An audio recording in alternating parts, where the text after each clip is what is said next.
gracia del Señor, que a un infeliz salvó.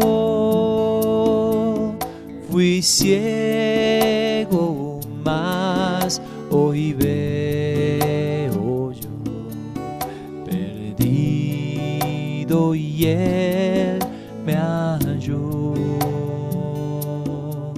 Su gracia me enseñó a temer, mis dudas ahuyentó. Oh, cuán precioso fue a mi ser cuando Él me transformó. Ya libre soy, Dios me salvó, y mis cadenas ya Él rompió, y como un río fluye el perdón, sublime gracia. Porque por gracia sois salvos, por medio de la fe. Esto no de vosotros, pues es don de Dios, no por obras, para que nadie se gloríe. Efesios 2, del 8 al 9. En esta sección vamos a analizar la historia de algunos himnos, los himnos más relevantes y más contundentes para la historia cristiana. Pero también, a la hora de analizar los himnos, tenemos que analizar la historia de quienes los han compuesto. Y a lo largo de toda esta serie, vamos a poder apreciar que no son hombres heroicos, no son hombres extraordinarios, sino que fueron hombres pecadores, hombres que fueron humillados y un Dios que fue enaltecido. Y que fruto de esto, fruto de esta gracia, es que estos himnos los podemos cantar hoy. Hoy vamos a analizar la historia de uno de los himnos más relevantes, por no decir el más relevante, Sublime Gracia. Ciertamente, lo hemos cantado en nuestras congregaciones, lo hemos entonado en nuestros tiempos de alabanza, pero más allá de lo que el himno parece ser a primera vista, contiene la historia de un hombre, y a la vez contiene la historia de un Dios soberano, el cual tuvo gracia con este hombre, cuyo nombre es John Newton. John Newton nació en Londres. Su padre, del mismo nombre, era el capitán de un barco mercante en el Mediterráneo. Su madre, Elizabeth, era una cristiana, que desde pequeño a Newton le enseñó el temor de Dios. Pero lamentablemente, ella tuvo una salud débil, y su principal tarea, en su escasa salud, fue la de encargarse de la educación de Newton. Lamentablemente más tarde ella fallecería, lo cual quitaría esta influencia en su vida,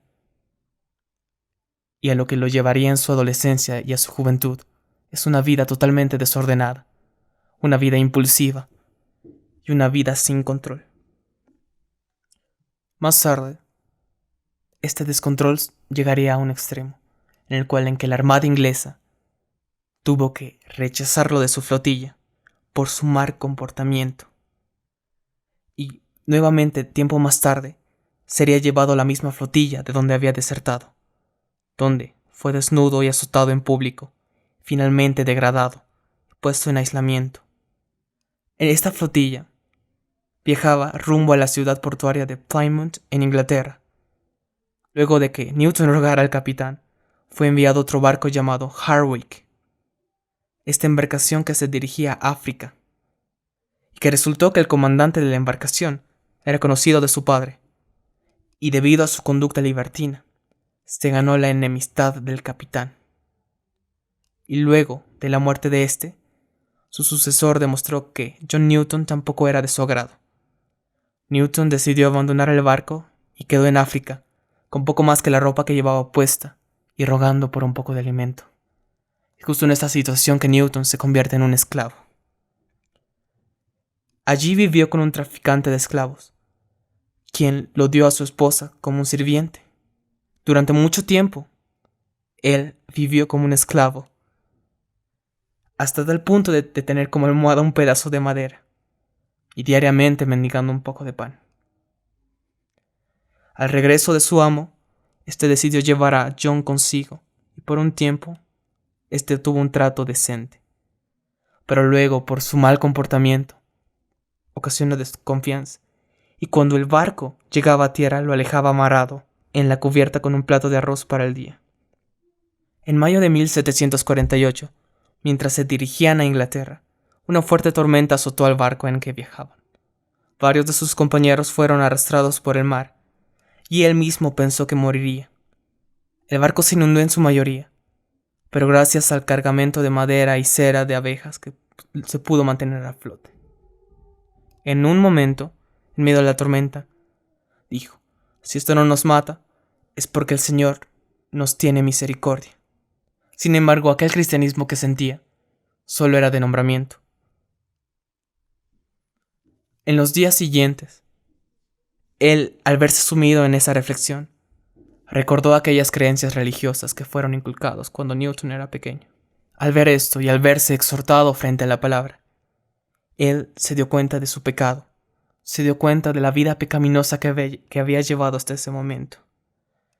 Y justo en ese momento, intentó orar, intentó pedir, pero sin fe, y el tiempo que tenía libre los empleó en meditar y leer la palabra, mientras oraba a Dios pidiendo misericordia e instrucción. Luego de 4 semanas a merced del viento, llegaron a una isla en Irlanda, y allí John Newton finalmente volvió a creer. Finalmente tuvo la convicción de que estaba ahí, con vida, simplemente por gracia. A pesar de todos los acontecimientos pasados, a pesar de haber sufrido la dureza de la esclavitud en carne propia, John Newton aún se dedicó por 9 años al comercio de esclavos, y como capitán de barco, hizo varios viajes al África con este fin, y durante su último viaje en este negocio, conoció a un capitán, quien era un devoto cristiano, con el que hablaron durante el tiempo que estuvieron en el mismo puerto, y gracias a esta amistad, Newton obtuvo una comprensión más clara. Obtuvo una comprensión y la necesidad que tenía de una comunión continua con Dios, la necesidad que tenía de orar y de escudriñar la palabra. Y es a partir de este punto donde la vida de Newton comienza a tener un cambio progresivo. Se mudó a Londres, donde había muchas personas que, al igual que él, compartían el deseo ferviente de conocer a Dios. Y así finalmente John Newton logró por completo superar su oscuro pasado y arrepentirse.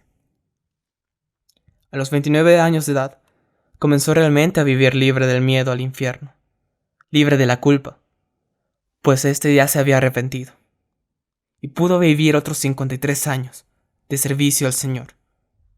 Pasó el resto de su vida sumergido en el estudio y la devoción, y a la vez que predicaba, hasta que en el año 1764 fue ordenado sacerdote de la Iglesia Anglicana, y llegó a ser un predicador conocido y respetado, tanto por los oyentes como muchos predicadores.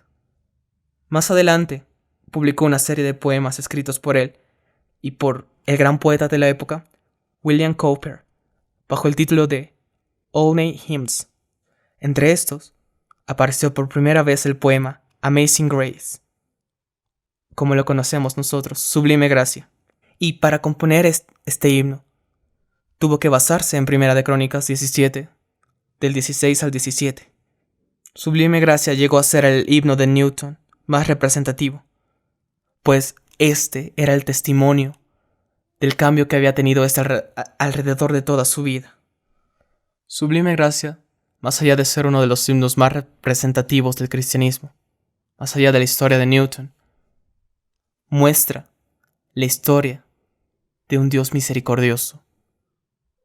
Y es en este sentido, como mencionamos al comienzo, que estas son historias de hombres pecadores que fueron humillados, que se arrepintieron, y de un Dios grande que fue exaltado a través de la vida transformada de estos hombres. Y es justamente Sublime Gracia, un himno que, como su título lo menciona, es gracia. Es justamente esto nos muestra, este himno nos relata que nosotros somos salvos por gracia. Y este himno va desarrollando en toda su estructura la gracia, va desarrollando los atributos de Dios. Y finalmente, en una de las partes más hermosas de este himno, hace alusión, apunta a Sion, apunta a cuando nosotros estemos por una eternidad con nuestro Señor. Y como mencionamos también al comienzo, somos salvos por gracia. Y esto no es de nosotros, sino es don de Dios. Y no hay ninguna obra que nosotros podamos hacer. Porque nosotros somos salvos. Nosotros tenemos vida ahora. Porque nuestra vida tuvo costo de sangre. Así que, a la luz de la vida de John Newton, a la luz de las Escrituras, nosotros podamos tener una visión más amplia. Nosotros podamos acercarnos confiadamente ante el trono de la gracia. Nosotros podamos entonar este himno teniendo en mente todo lo que hemos mencionado hoy. Para concluir, quisiera que nos acompañe a entonar el coro de este maravilloso himno, y fervientemente, teniendo en cuenta nuestra situación antes de que fuéramos rescatados, antes de que fuéramos comprados a precio de sangre, y lo que somos ahora, y debido a quién somos algo ahora, podamos entonar este himno con gozo, podamos entonar este himno agradecidos por la gracia que Dios tuvo con nosotros. Amén, hermanos. Entonemos este himno tan maravilloso.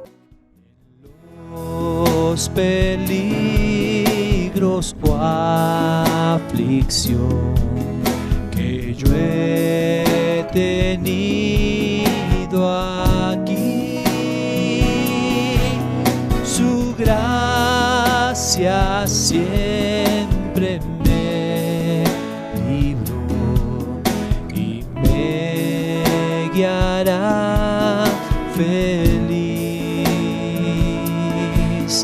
Y cuando en Sion por siglos mil brillante esté cual sol, yo cantaré por siempre allí su amor que me salvó, su amor que me salvó, amor que me salvó. Ya libre soy, Dios me salvó y mis cadenas ya Él rompió,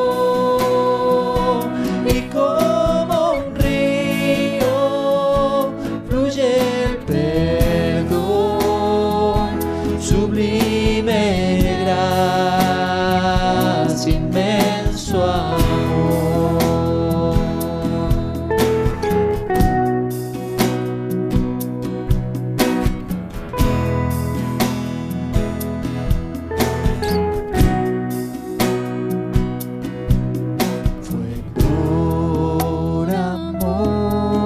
Su gran amor, su gracia me salvó. Fue por amor, su gran amor, su gracia me salvó.